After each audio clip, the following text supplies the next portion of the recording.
FM Radio Talk.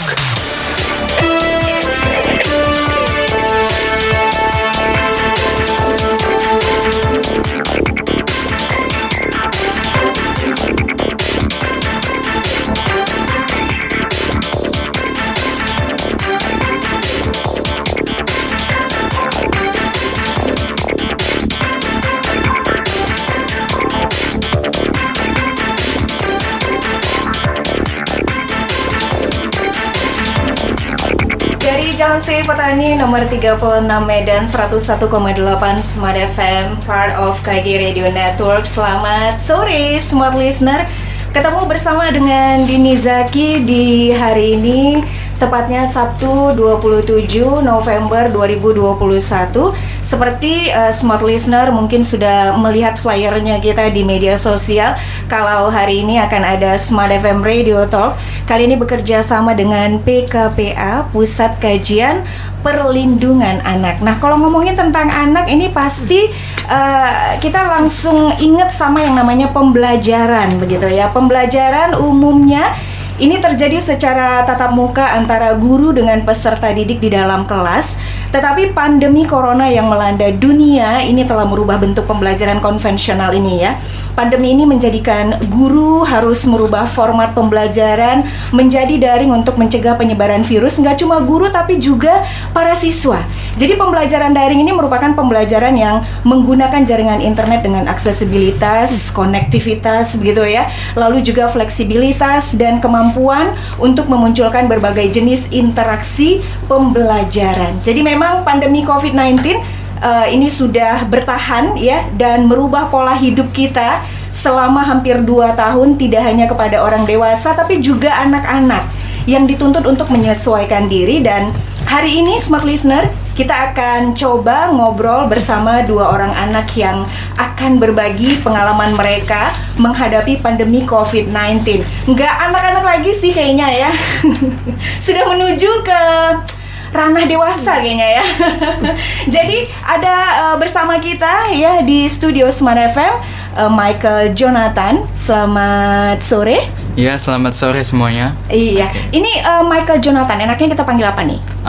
Saya biasa dipanggilnya Jojo. Jojo ya, jadi Jojo ini adalah anggota CLC ya. Boleh sedikit dijelasin nggak ini CLC ini seperti apa? Jadi CLC itu adalah Silent Campaigns yang dimana kelompok anak yang dipimpin oleh kelompok anak sendiri gitu. Biasanya tentang isu tentang kekerasan anak. Jadi kami yang menyuarakannya gitu. Nah ini tapi anak-anak juga gitu ya? Iya. Baik, keren. Michael Jonathan alias Jojo. Kemudian selain Jojo, bersama kita juga sudah ada Mika Gulo. Jadi kalau Mika Gulo ini lulusan SMK Dharma Bakti ya, lulus di tahun 2021. Oh ya, kalau Jojo udah lulus juga? Belum, saya sendiri masih di bangku kelas 11 SMA. Oh, kelas 11 SMA ya. Nah, kalau Mika Gulo ini lulusan SMK Dharma Bakti tahun 2021 dan Mika ini adalah anggota CAC ya, Komite Penasehat Anak. Boleh cerita sedikit tentang Komite Penasehat Anak ini seperti apa?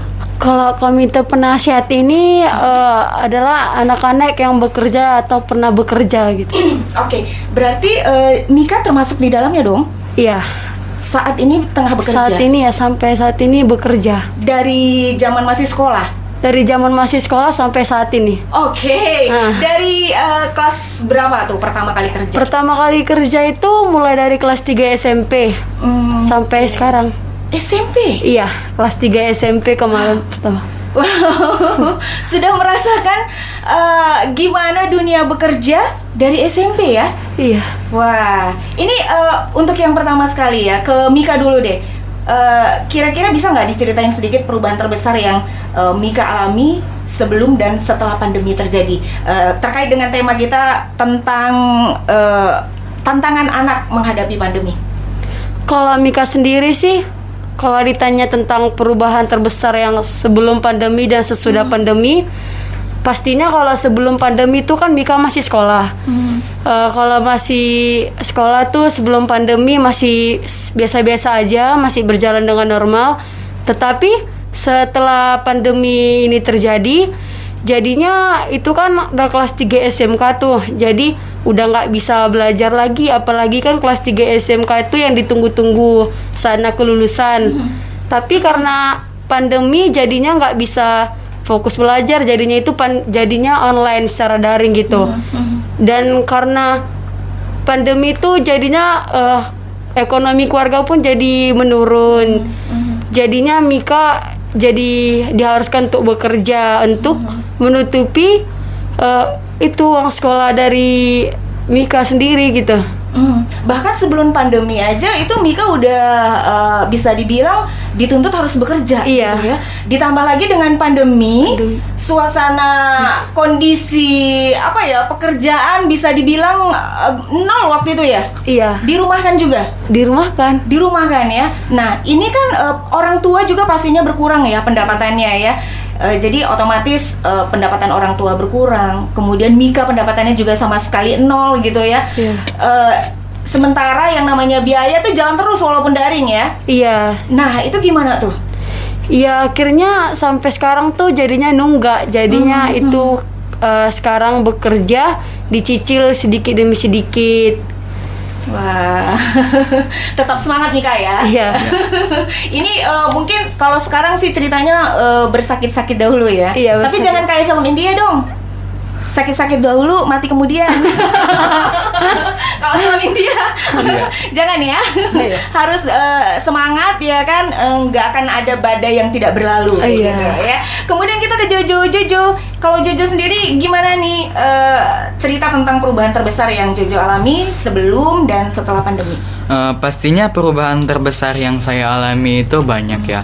Ya kalau misalnya dulu sebelum pandemi pastinya sekolah berjalan dengan normal, nggak ada masalah. Namun ketika pandemi COVID-19 itu datang, semuanya itu jadi kacau gitu. Sistem belajar juga jadi nggak teratur. Dan Jojo sendiri juga dari kelas 9 sampai sekarang kelas 11 itu belum ada masuk sekolah. Semua masih daring gitu. Dan pastinya kalau daring itu banyak hambatan gitu. Hambatannya itu mulai dari kayak device yang nggak mendukung, kayak kadang di mana itu Jojo itu nggak punya laptop atau nggak punya Android sama sekali, yang mengharuskan orang tua juga harus bekerja lebih giat lagi untuk bisa memenuhi kebutuhan Jojo sendiri. Nah nggak device aja, namun juga kita harus bisa beli kuota, karena itu kan untuk ngikutin daring itu pastinya perlu kuota, kayak ngikutin Zoom dari guru dan lain-lain gitu. Nah Jojo juga merasakan kalau misalnya nilai Jojo itu semakin menurun ya, karena Jojo itu kesulitan dalam memahami apa yang disampaikan dengan guru. Kadang guru juga nggak mau mengajar, kayak misalnya nih kita lagi bahas tentang penjajahan di Indonesia, gurunya itu nggak mau mengajar, kayak gurunya cuma ngasih link YouTube, terus muridnya ngerjain sendiri aja gitu. Disuruh cari sendiri? Iya, jadi rata-rata murid itu nggak mengerti tentang materi atau pembahasan yang sedang dipelajari gitu. Nah itu nggak ada dikasih masukan ke pihak sekolah, ke gurunya langsung, atau mungkin ke pihak kepala sekolah untuk bisa menyelesaikan masalah ini? Kayaknya sepertinya bisa ya Kak, namun kayak murid itu masih nggak tahu mau nyampainnya ke siapa, dan juga pasti murid itu kayak malu-malu gitu, dan atau mungkin takut, iya, karena takut. kan harus ngomongin gurunya ya. Iya. Oke. Dan dari pihak sekolah juga nggak ada evaluasi ya? Iya. Selama pandemi gimana nih? Apa yang kurang gitu ya? Atau mungkin ditanyakan ke muridnya mau yang seperti apa biar sama-sama memudahkan, baik itu dari pihak guru maupun pihak sekolah itu. Iya. Nggak ada sama sekali. Nggak ada ya. Dari pihak orang tua juga nggak ada diajak berdiskusi gitu dari pihak sekolah? Nggak ada. Nggak ada ya. Terus gimana nih cara Jojo mengatasinya supaya walaupun mungkin device-nya mungkin kurang mendukung, tetapi kan ini harus jalan terus nih. Iya. Nah gimana tuh cara Jojo mengatasinya? Pastinya ya kita menghalalkan semua cara, misalnya kita tapi positif kan ya, iya, Jo? positif pastinya positif. Misalnya kita itu nggak punya Android, mungkin bisa pinjam ke tetangga atau juga saudara. Nah misalnya guru itu nggak pernah nyampein materi, kita bisa browsing atau googling, nyari referensi yang terkait dengan belajar kita, sehingga kita lebih paham tentang materi tersebut. Jadi ketika ada ujian kita bisa mengerjakannya gitu ya. Kalau dari segi Kak Dini sih menilainya bisa positif juga sih kalau untuk seorang anak-anak yang bisa dibilang ke depan ini kan jadi generasi penerus ya. Artinya gini, sebagai remaja kita nggak boleh terima keadaan begitu aja gitu ya. Kita harus misalnya ada masalah, gimana caranya kita bisa menyelesaikan masalah itu, walaupun mungkin orang-orang di sekeliling kita tuh nggak ngedukung. Tetapi kan nggak semua anak juga bisa seperti itu ya. Dilema juga nih kayaknya. Oke, ini semakin menarik perbincangan kita bersama Jojo dan juga bersama Mika seputar tema kita mengenai tantangan anak hadapi pandemi di Smart FM Radio Talk bekerja sama dengan PKPA, Pusat Kajian Perlindungan Anak. Ini mudah-mudahan bisa bermanfaat buat kita semua. Tapi kita akan jeda dulu, kita akan lanjutkan sesaat lagi. This is Smart FM.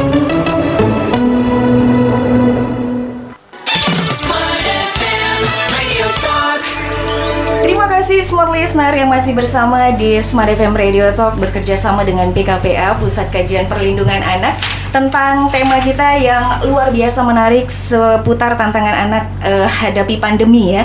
Jadi tantangan ini nggak cuma hanya buat guru saja ya, yang diharapkan bisa merancang pembelajaran yang ramah kuota, dapat diakses oleh peserta didik, bervariasi, menarik gitu kan ya, agar peserta didik termotivasi untuk mengikuti proses pembelajaran. Jadi peserta didik di sini adalah siswa gitu ya. Seperti tadi Jojo di segmen 1 tadi mengatakan bahwa kesulitannya device ya gitu ya, karena nggak semua siswa tuh bisa dibilang adalah orang-orang yang orang tuanya mampu gitu ya untuk menghasilkan bisa dibilang komputer atau smartphone yang mendukung ya. Kemudian belum lagi ditambah kuota yang nggak sedikit gitu jumlahnya. Nah, gimana nih cara Jojo mengatasi ini? Ya pastinya Jojo ini nggak bisa ngapa-ngapain gitu. Bantu keluarga juga nggak bisa, soalnya orang tua juga masih ngelarang Jojo untuk bekerja gitu. Jadi ya pastinya mungkin keluarga besar masih memberikan bantuan kepada keluarga Jojo sendiri, sehingga masih bisa menutupi kebutuhan di keluarga gitu. Oke, alhamdulillahnya keluarga besar masih mau bantu Jojo ya. Kalau Mika yang harus bekerja banting tulang, nah nggak segitunya juga kali Mika ya, terlalu dramatisir ya. Gimana Mika? Ya cara atasinya di bagaimana Kak? Karena kan kalau pandemi yang tadinya bekerja, kemudian nggak bekerja, penghasilan orang tua juga berkurang. Sementara tuh yang namanya sekolah daring kan harus jalan terus. Sementara untuk sekolah daring itu kan butuh yang namanya seperti tadi kata Jojo, device yang memadai, kuota juga kayak gitu. Ya kalau sekolah kami sendiri sih nggak terlalu apa sih Kak, tentang tugas-tugas gitu. Jadi kayak mana ya, memang kualitas di sekolah kami tuh kurang dia. Karena kalau Mika sendiri nih secara daring, walaupun nggak ngerjain tugas ya nggak apa-apa gitu, tetap berjalan gitu. Jadi Mika lulus ya? Lulus, makanya jadinya itu yang membuat Mika jadi malas belajar gitu. Oke. Kak Dini juga speechless nih, takut salah ngomong ya.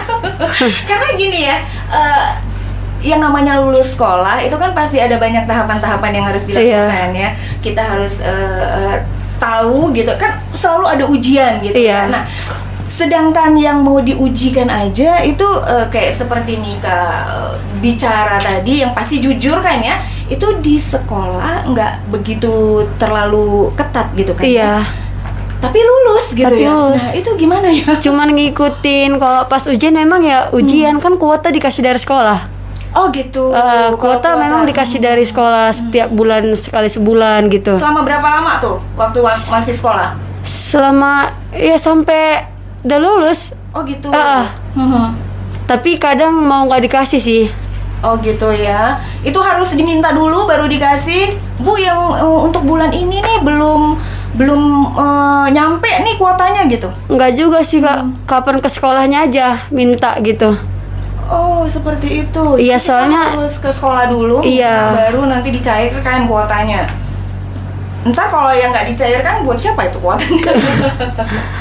Oke. Nah ini jadi kemarin itu penasaran juga Kak Dininya ya, itu gimana Mika melewatinya? Apa nggak merasa ada yang aneh gitu ya? Aduh aku udah lulus nih gitu, tapi aku lulus dengan membawa apa nih gitu, bekal ilmu yang udah didapat nih gimana? Ada nggak perasaan seperti itu? Ya pasti perasaannya ya betul-betul sedih lah ya, nggak kayak teman-teman yang lain gitu lulus bisa tahu tujuan kemana. Betul. Baru ilmu yang didapat juga ada gitu. Sedangkan kalau Mika sendiri tuh masih sama aja gitu, masih kayak di ambang-ambang gitu, nggak tahu mau kemana. Terus karena juga nggak tahu ilmunya itu udah sampai mana gitu.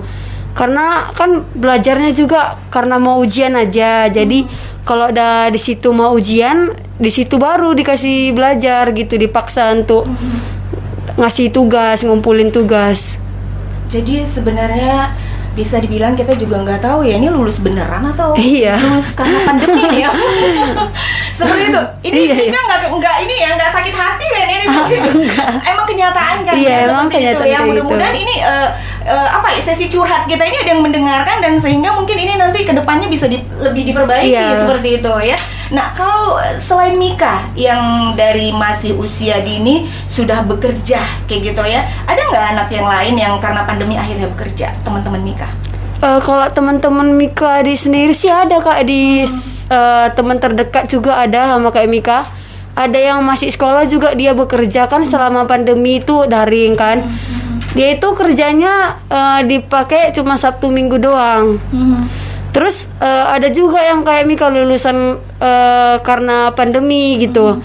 Jadinya dia karena kan belum bisa kerja kemana-mana, jadi dia di rumah orang gitu. Jadi jaga anak mulai dari jam 6 pagi sampai jam 5 sore.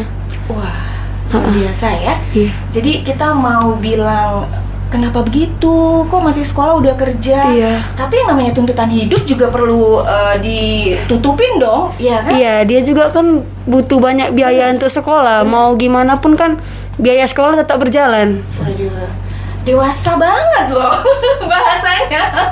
Ini dewasa dikarenakan tuntutan kehidupan ya. Mika luar biasa. Jadi gimana nih teman-teman Mika yang menjalani ini, dia pada akhirnya lebih senang mana? Sebetulnya lebih pengen sekolah atau udah enak kerja karena ada duitnya? Pasti sih sama kayak Mika sendiri kan juga sering sharing-sharing gitu. Kalau apalagi kan sekarang tuh anak sekolah udah mulai bisa tatap muka. Kadang kami tuh cerita-cerita kayak ngiri gitu. Iya, aku nggak bisa kayak gitu lagi. Padahal waktu sekolah itu enak banget kayak gitu. Nggak kayak sekarang. Itu banyak kali rintangannya, suka dukanya gitu. Lebih banyak ke dukanya sih kalau kerja ini. Lebih banyak dukanya. Iya, kalau ya? senangnya itu pas udah nerima gaji. Cuman itu doang. Iya. Itu juga cuma sehari terus itu udah dibagi sana sini sana sini. Iya. Jadi pos-posin ya. Iya, jadi bahagianya cuma sehari aja. Jangan khawatir, segala sesuatu pasti ada hikmahnya. Iya. Ya. Mungkin untuk saat ini situasi dan kondisinya seperti saat sekarang ini, tapi dengan Mika tetap terus semangat, positive thinking, ke depan pasti akan lebih baik ya kan? Amin, mudah-mudahan ya. Oke, kalau gitu ke Jojo sekarang, Kak Dini pengen tahu mengenai temen Jojo yang akhirnya putus sekolah nih karena pandemi, ada nggak? Kayaknya untuk teman Jojo sendiri kayaknya belum ada yang putus sekolah. Mereka semua itu lulus, naik kelas maksudnya. Cuma dengan nilai yang pas-pasan, kayak bisa dibilang kayak dekat-dekatan dengan KKM, mau hampir tinggal kelas gitu Kak. Kayaknya nggak ada yang sampai putus sekolah sih. Soalnya sekolah Jojo juga kan negeri, ya pastinya gratis gitu Kak, nggak ada biaya atau gitu. Alhamdulillahnya tuh ya, jadinya lebih terbantu ya, nggak ada biaya-biaya yang besar gitu yang harus ditutupin ya. Oke, satu lagi, kalau Mika kan tadi emang dia bekerja untuk memenuhi kebutuhannya. Kalau dari Jojo sendiri, kalau Jojo memang enggak, tapi teman-teman Jojo ada enggak nih yang seperti itu, bekerja untuk menutupi kebutuhan? Kayaknya ada Kak, kayak dia kerja part time doang, tapi kerjanya dia itu enggak teratur, kayak misalnya kalau dipanggil aja gitu baru bekerja gitu. Namun juga ada di beberapa tetangga Jojo yang putus sekolah, tapi sebelum pandemi juga udah putus sekolah. Mereka itu kayak nyari barang bekas gitu. Wow, luar biasa tantangan hidupnya ya, masih remaja bisa dibilang. Nah, untuk teman-teman Jojo yang bekerja, ada nggak peringatan dari sekolah atau mungkin didukung, dibantu? Kayaknya Kak, sekolah itu nggak terlalu peduli tentang muridnya gitu. Namun Jojo sendiri kayaknya melihat kalau pemerintah kayaknya masih mau memberikan bantuan gitu, kayak PIP atau apa gitu. Mudah-mudahan ada orang pemerintah yang mendengarkan perbincangan kita. Sehingga ke depan mereka bisa bantuin adik-adik ini untuk mencarikan solusi ke depannya seperti apa ya. Nah, sekarang kan udah mulai PTM nih, pembelajaran tatap muka ya Jo ya. Apakah Jojo ini juga udah mulai aktif tatap muka? Nah, kemudian apa nih yang Jojo rasakan? Mulai aktif PTM itu baru di bulan ini Kak. PTM-nya itu cuma sekali seminggu dan itu kayaknya cuma 2 jam doang. 2 jam doang? Iya, dan itu langsung pulang, gak ada istirahatnya. Jujur kalau misalnya Jojo merasakan sendiri, sebetulnya gimana ya? Ini menurut Jojo ya, bukan berarti pembenaran ya. Iya. Penting gak sih daring ini? Kayaknya penting gitu sih Kak. Kayak biar bisa mengenali sekolah, mengenali teman-teman. Daring. Kalau daring kayaknya penting juga sih Kak. Soalnya mau gimana lagi, kalau PTM juga nggak bisa dilakukan semua masuk sekolah, ya daring doang gitu. Kalau PTM juga ada minusnya gitu. Berarti antara kedua belah pihak, baik itu siswa dan para pengajar harusnya saling mengevaluasi ya, dari sisi siswa apa nih kesulitan-kesulitannya, dari guru apa nih kesulitan-kesulitannya. Nah, ambil jalan tengah untuk lebih dimudahkan kedua pihak ini gimana gitu ya. Jadi jangan ada yang timpang ya antara yang pengajar dan juga siswa ya. Kemudian kita balik lagi nih ke Mika. Kalau tentang pihak yang membantu Mika ya secara pribadi dan keluarga itu gimana? Ini saat sekolah atau saat udah tamat gini ya? Boleh kedua-duanya. Sebelum sekolah, pada saat masih sekolah dan setelah tamat sekolah. Iya, pada yang ada bantuannya tuh pada masa saat sekolah sih Kak. Kalau untuk Mika sendiri ada bantuan dari pemerintah seperti KIP gitu. Jadi kan bisa meringankan beban sekolah gitu. Iya, tapi kalau untuk keluarga juga setiap bulannya ada dari pemerintah juga. Yang dinamakan dengan dia PKH. Berarti Mika nggak terlewat ya itu semua ya. Iya. Karena kan kadang-kadang ada juga yang suka terlewat ya, yang tidak mendapatkan KIP maupun PKH, tapi Mika alhamdulillahnya mendapatkan bantuan dari pemerintah ya. Oke, kemudian kalau pengalaman buruk nih selama jadi pekerja anak gimana? Kalau pengalaman buruk pada saat bekerja itu, terutama itu waktu Mika bekerja di barbershop ya Kak. Karena tuh kan barbershop itu kan salon laki-laki. Jadi semua itu laki-laki, pekerjanya juga laki-laki. Jadi semakin lama Mika bekerja di situ kan Mika tuh pulangnya malam jam 9. Apalagi kalau udah malam tuh kan pasti sepi kan Kak. Jadi kayak perlakuan mereka tuh buruk, kayak suka mau megang-megang. Waduh, gitu. pelecehan tuh. Iya, itu bisa dibilang pelecehan. Awalnya sih main-main gitu kan. Tapi kayak udah ngeganjel aja kayak gitu. Dia udah mau megang-megang gitu. Jadi karena udah kayak gitu, jadi Mika memutuskan untuk itu keluar dari kerjaan itu untuk keselamatan diri sendiri. Benar. Harusnya seperti itu. Karena ya. semakin lama kita nggak tahu ke depannya gimana. Benar. Nggak, nanti takutnya akan semakin lebih memburuk gitu ya. Semakin seenaknya nanti. Oke. Nah, itu awalnya kenapa mau? Awalnya sih Kak cuman canda-canda gitu kan, kayak dia. Bukan. Maksudnya ini kenapa barbershop gitu loh? Kenapa nggak salon yang wanita? Enggak, kemarin kan ini Mika pas masih sekolah Kak. Kan jadi nggak ada pilihan. Nggak ada apa ya? Tawaran. Nggak ada pilihan tuh mau kerja di mana. Jadi kebetulan kan yang buka kesempatan barbershop. Kebetulan ada tawaran. Tawaran kan kepala tokonya ini temen orang tua juga. Jadi dipercayai sama orang tua. Jadi ya udahlah. Apalagi kebutuhan ekonomi, kebutuhan sekolah Mika pun harus ditutupi. Jadi ya harus gimana pun Mika jadi harus bekerja, memilih untuk bekerja gitu. Kemudian kan ini relasinya orang tua ya. Pastinya kita lebih percaya. Rupanya enggak juga gitu ya. Waduh, ini luar biasa sekali. Tapi nanti kita akan lanjutkan kembali pengalaman-pengalaman seru dari seorang Jojo dan seorang Mika yang sangat-sangat bertolak belakang nih. Tapi keren ya, kita jadi bisa lihat dari dua sisi ya. Sesaat lagi kita akan jeda dulu. Jadi jangan kemana-mana, Smart Listener, tetap bersama kami di Smart FM Radio Talk, bekerja sama dengan PKPA, Pusat Kajian Perlindungan Anak. This is Smart FM.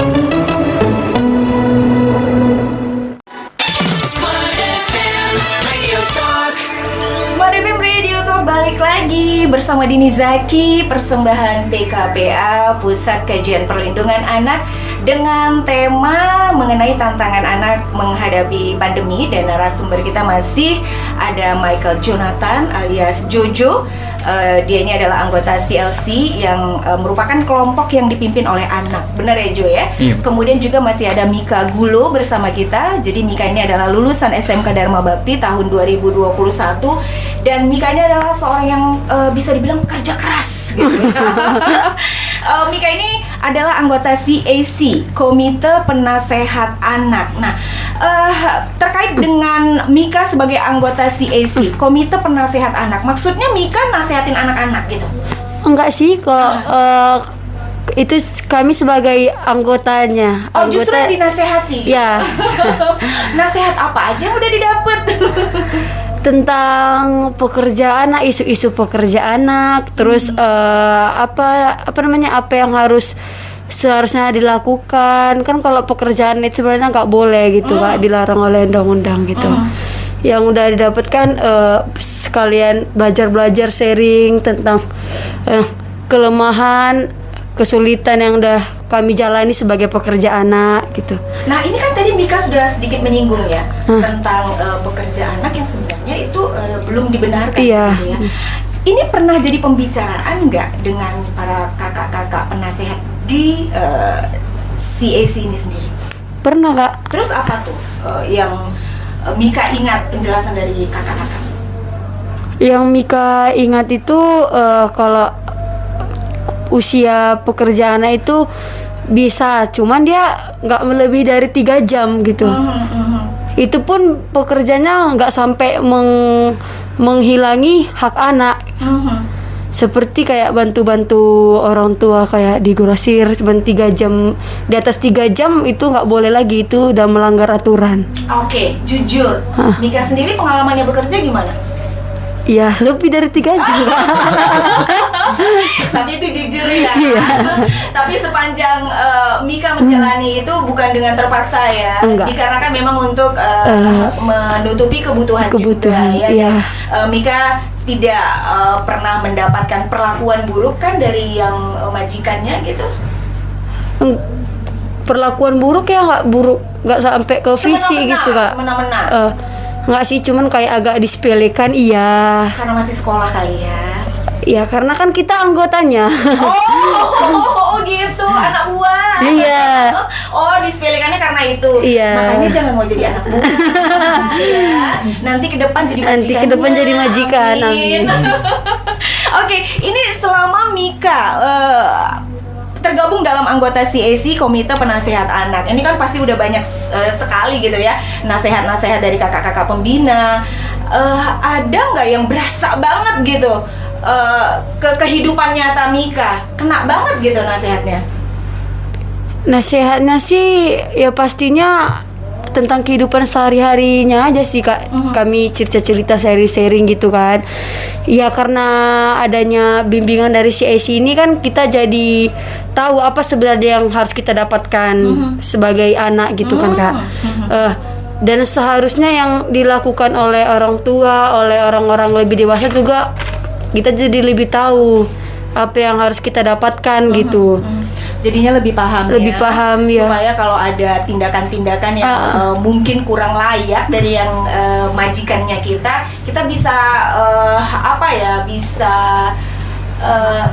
mengatasi ya. Oke.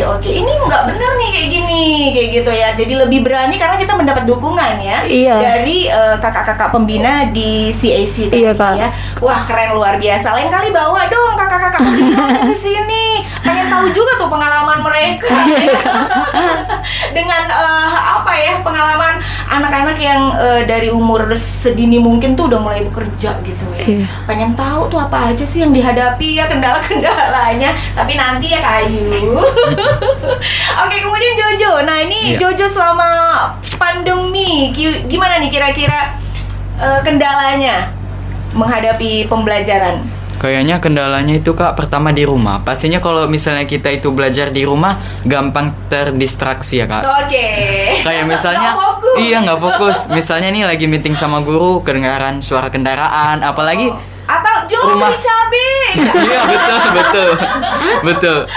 Kadang orang tua itu juga nggak paham anaknya lagi ngapain, kayak gitu doang gitu. Paling main game karena pegangannya HP. Iya.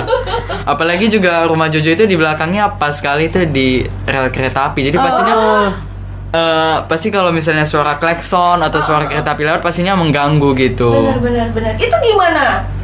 Ya gitulah Pak. Mau nggak mau harus dihadapi ya. Belum lagi adik gitu, kayak masih mau ganggu gitu. Atau nangis, suaranya kenceng.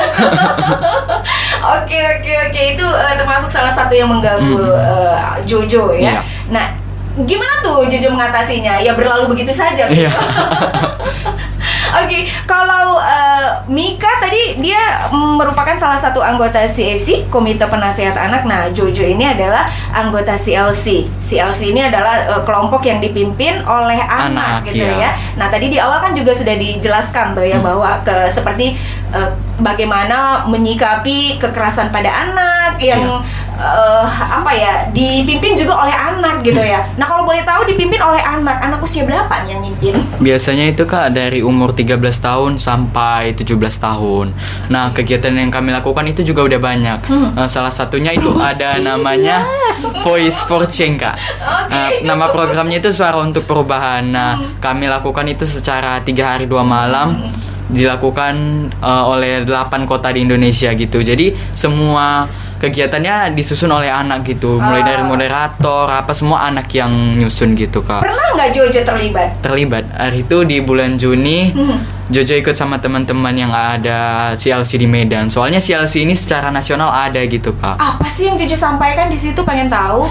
Terkait tentang SK gitu Kak, eksploitasi seksual komersial anak gitu Kak. Jojo apa yang sampaikan di situ? Kalau misalnya itu nggak bisa dibiarkan terus kayak anggap aja nih Kak Dini lagi ada dalam satu forum itu gitu. Nah, Jojo ngomongnya gimana?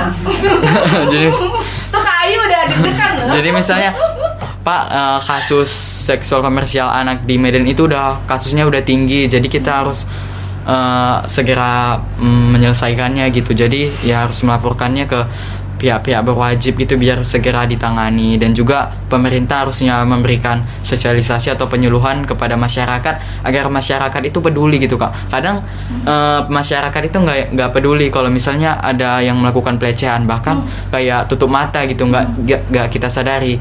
Kayak catcalling itu juga termasuk pelecehan gitu ya kan Kak. Apalagi itu artinya apa tuh? Catcalling yang kayak sweet gitu kayak gitu.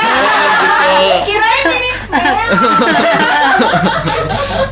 gitu. Iya, kayak menggoda-goda gitu Kak. Oh gitu ya. Keren luar biasa. Ini generasi penerus nih Kak Ayu nih, dibimbing terus ya biar jadi next generation ya, best. Oke, kemudian Jojo di CAC tadi Mika ya. Di CLC, kelompok yang dipimpin oleh anak ini, selain kekerasan seksual, apalagi yang pernah Jojo terlibat di dalamnya? Kami itu juga melakukan advokasi kepada pemerintah gitu, kayak menyuarakan suara anak, dan gitu juga kami itu secara rutin gitu Kak melakukan pertemuan dan meeting secara online ataupun offline, kayak misalnya membahas peraturan perundang-undangan atau undang-undang anak gitu. Dan juga kami juga melakukan seminar gitu. Jadi nggak pernah putus, kayak selama 2 tahun ke depan kami tuh tetap gitu untuk menyuarakan suara anak gitu. Jadi emang benar-benar terlibat di dalamnya, sehingga karena sering tadi rutin jadinya memang memahami ya Kak Ayu ya. Luar biasa, keren banget. Nah, ini ke depan Jojo bersama dengan CLC, kegiatan apa nih ke depannya? Kedepannya kayaknya kami mau melakukan mengadvokasi, terus mau memberikan rekomendasi untuk terkait dengan perundang-undangan anak gitu, kayak ada yang diubah gitu. Misalnya kami memberikan saran kepada pemerintah gitu. Kalau misalnya ada yang gini-gini gitu loh pokoknya. Ada yang gini-gini apa gitu. Ada yang gini-gini, Kak Ayu. Misalnya nggak cocok gitu. Yang namanya zaman Iya. kan pasti ada perubahan ya, mengikuti zaman. Jadi Iya. peraturannya ini gimana caranya supaya pemerintah bisa disesuaikan Iya, dengan keadaan disesuaikan. saat sekarang ini ya. Luar biasa keren Jojo. Nanti Mika setelah ini ya siap-siap dengan jawabannya. Kita jeda dulu. Kita akan balik lagi sesaat lagi. Smart FM Radio Talk kerja sama dengan TKPA Pusat Kajian Perlindungan Anak. Smart FM, the spirit of Indonesia. Smart FM, Radio Talk. Oke, Smart Listener, kita masih barengan Jojo dan juga Mika. Ini kayaknya pengennya sih Smart FM Radio Talk-nya masih terus tetap sampai jam 7 ya. Nggak ada ceramah kan Jo ya? Nggak ada ngisi ceramah ya Jo? Tapi saya kebersamaan kita cuma sampai beberapa saat lagi. Dan tadi di sela-sela kita off air sempat ngobrol juga sama Jojo tentang kegiatan daring ya, terutama pembelajaran. Nah ini kan kadang-kadang selama kita suka online ya, memang tadinya sih yang kita buka tuh situs yang ada kebutuhannya untuk belajarnya kita gitu ya. Tapi kan kadang-kadang ya itu suka ada yang seliweran tuh yang aneh-aneh. Iya. Nah itu gimana tuh Jo? Ngalamin kan pastinya ya? Pastinya Kak. Itu gimana Jo? Kalau misalnya ada kayak notifikasi yang berbau dengan pornografi, mungkin pertama yang bisa kita lakukan itu dukungan dari pihak keluarga. Misalnya keluarga itu bisa membuat email untuk anak itu yang sesuai dengan umurnya. Jadi kayak ada batasan umurnya gitu. Jadi nggak bisa sembarangan keluar notifikasi seperti itu. Atau juga keluarga bisa pakai family link gitu Kak. Kayak jadi bisa mengawasi apa aja yang dimainin anak di HP-nya atau di emailnya gitu Kak. Untuk sekolah, mungkin sekolah bisa memberikan sosialisasi atau penyuluhan tentang Orang tua ya? Untuk ke orang tua atau juga dengan si anak tentang edukasi seksual gitu. Kalau misalnya ada kayak gitu, itu sebenarnya gini gitu Kak. Dan aku juga berharap misalnya kepada pemerintah atau Kominfo untuk bisa memblokir semua situs-situs dewasa sehingga nggak seluyuran atau nggak sembarangan untuk keluar di notifikasi HP gitu Kak. Oke, jadi harapannya untuk konten-konten dewasa ya emang orang yang benar-benar Iya. dewasa aja yang bisa buka itu gitu ya. Oke, kemudian kalau untuk Mika sendiri menghadapi yang seliweran-seliweran iklan-iklan nggak penting gini gimana? Ya palingan Malah kalau dibuka gitu. enggak. Di skip lah. Enggak. Kan katanya kalau anak-anak zaman sekarang tuh dekat dengan yang namanya penasaran tuh kan ya. Enggak Kak. Jadi kemarin kan masih sering-sering tuh di HP kan. Kesel juga memang. Apa sih ini kok nongol-nongol terus. Jadi aku memblokir notifikasi dari browser itu. Biar apapun nggak muncul lagi gitu Ini bukan Kak. karena lagi ngomong di sini ya. Enggak Kak. Jangan-jangan pencitraannya kan kayu ya. Pencitraan. Memang jadi risih Kak, jadi risih gitu dia. Karena kan Oke. terutama buat HP ngelek juga, notif-notif yang nggak penting. Banyak kali Kak udah dikirim sekalipun, bahkan mau berulang kali dia terkirim hal-hal yang sama gitu.